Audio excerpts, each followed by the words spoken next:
Okay folks, I think this is going to be my first ever how-to video. I'm going to give you kind of my designs as I build this, but with the understanding that it is a custom installation. Some of the variables, some things will be variable, so if you want to try and replicate what I'm doing, you're going to have to kind of take some measurements and do some calculations, but I'll kind of go through that as I work on it. So this is a how-to for building a very large square foot garden planter. And before I begin, I should really go over, as manager of this building, I have to consider things like making sure that anything that's installed isn't really a permanent installation, because when the tenant moves out, then I've got to actually make sure that we can remove whatever it was that was installed, unless the tenant's willing to pay for everything and it turns out to be just an upgrade for the apartment and they're leaving it behind. In this particular case, I don't know that, the day I move out that I would leave this behind. I'm kind of hoping I'll be in this job long enough that it won't even matter. I'll just take it down at some point and put something else in its place.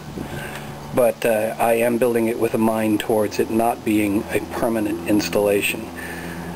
So let me go ahead and get some lumber and we'll get started. Okay, so let's take a look at the lumber that we're going to need. Now, your needs may vary a little bit from what I've got here. In my particular case, I have 2, 3, 4, 5 of these 2x4s. They're basically 8-foot 2x4s, although it's about 50 cents cheaper if you get the 92.5 inch instead of the 96 inch. So it's not really 8 feet, but it's a little bit cheaper, and as it turns out, I figured out how I could do all the cutting so that this would actually work in my favor. Then on top of that, I've got five here of these fence boards and 5 more behind it. So there's a total of 10 of these. They're 5.5 inches wide. They're 5/8 of an inch thick, and they're 6 feet tall. And at the top, they've got this dog ear. Now, I'm actually not going to be using the dog ear in the construction, except maybe for some decorative parts. We'll see how everything lays out. As it turns out, I went to the home center with a plan for everything I needed, and as it turned out, the fence boards that I had already purchased for something else were 5.25 inches wide. These are 5.5. So now my design has to actually change based on that. But that's the materials. That's 5 2x4s, about 8 feet long, and 10 fence boards, 6 foot long, 5.5 inch wide, and 5/8 of an inch thick. So now what we're going to do is put some of the fence boards together so we can take a measurement and figure something out. Okay, so here's the first variable. At 5.25, I had calculated that this would be 5.25 by 5, whatever that works out to, I forget right now, 26 and a quarter. At 5.5, it should be 27.5, but I just measured from one end to the other at various points, and it comes out to 27 3/4. The boards are imperfect. That's why it's happening. You can see gaps between them, but those gaps actually work in our favor because this is going to be the base of the planter, and when I water, I want the water to be able to actually drip out somewhere. I don't want it to be completely watertight. So I'm basically going to have to do my calculations to kind of rework my design based on 27 3/4. If you decide to go ahead and do this project, here's the first variable that you have to deal with. Do you make it 4 boards wide or 5 boards wide? Are your boards actually 5.5? And how much do the imperfections actually add to your design?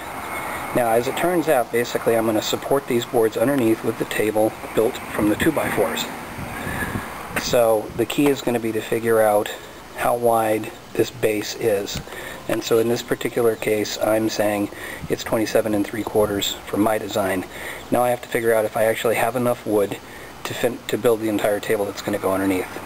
So let me run through that, and I'll provide some statistics on another screen for you. Okay, now I'm about to throw a whole bunch of numbers at you in rapid succession. You'll be able to basically pause, rewind, and what have you with the video player. And these numbers may not make a whole lot of sense right off the bat, but once you see the whole thing built, then it'll all come together. So here we go. The the patio wall is just over 42 5/8 inches. The platform will be 27 3/4 inches. And the width of the table will be 48 inches, 4 feet. Since the depth of the table is 27 3/4 inches, I can cut 3 supports, one for the left, one for the right, one for the center, out of one 2x4. The 2 legs on the inside of the patio will require 2 vertical 2x4s and 1 cross piece. For the 2 vertical 2x4s, I'm going to need the height of the patio. I need to match the height of the patio. I can cut that out of each board, leaving me with 49 7/8 inches. I will need a total of 4 vertical supports and 4 cross pieces. That means that I need 4 of these 2x4s to give me all the lumber I need for the legs and the cross pieces. That's all my 2x4s with some scraps left over. I can now build the table. Okay, so now if you can imagine a table running 4 feet wide and roughly 2 feet deep. It would have 8 compartments, because it's supposed to be square foot gardening, or close to a square foot. The plan was to have 4 going left to right and 2 going front to back. That's 8 compartments. The problem is, my original plan was to cut the compartment pieces out of these boards and some of them out of those boards.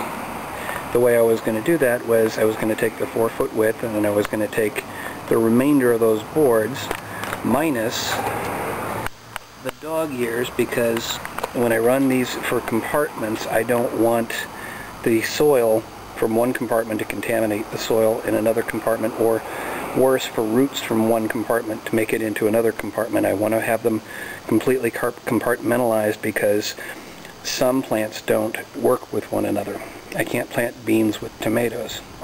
But in this particular design, if I keep everything isolated, I can plant them right next to each other, because the soil is not touching. So here's the problem. If I cut 48 inches out of a 6-foot board, that leaves me with 23 inches. It's actually 24 for the board, but it's 1 inch to take off the dog ear. So I've only got 23 inches to use. Now what I've actually got to do is figure out how deep to make this thing instead of the full 27 3/4. As I see it, I have 2 choices. I can keep the 27 3/4 inch depth and reduce the width to 44 inches, or I can keep the 48 inch width and make it only 23 inches deep. Okay, after some consideration, here's what I'm starting to think. I want to keep the 5 boards in depth, which means I got to come down to 44 inches wide for the table and for the entire unit. But that's actually not 44, or I'm going to have 4 compartments across, but that doesn't mean that I'm dividing 44 neatly by 4.